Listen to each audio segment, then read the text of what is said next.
Hi, Ryan Tiernan, General Manager of Employee Health here.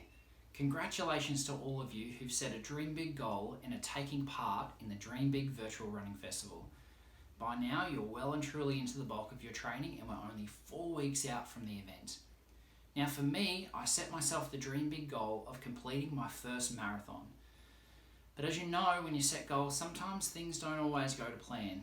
And unfortunately, 3 weeks ago, quite unexpectedly, I ended up in hospital having emergency surgery to remove my gallbladder. Quite unexpected, and I was very upset at the time. I was really focused on completing this goal of completing my first marathon.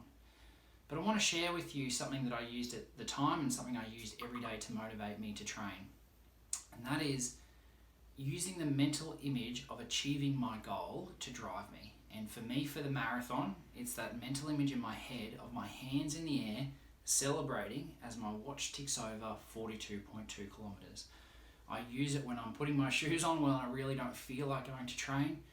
And certainly when I was lying in the hospital bed, quite sore and sorry after surgery, I really refocused on that feeling. And that's that pull motivation that it really drives me to complete my goal.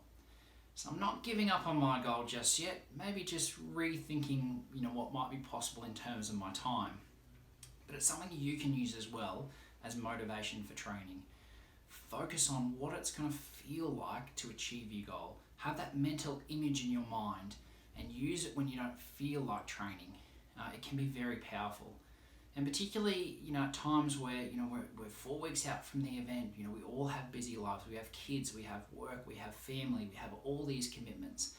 It might just be that thing you need to help drive you right at this stage of the event. Look, the other tip I want to give you is about consistency.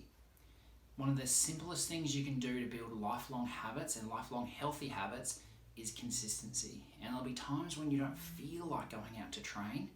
And maybe you may not go out and train at the same intensity that you need to, or you might not hit what's in your program, but just getting your shoes on and being consistent with getting out there and doing your training is so important.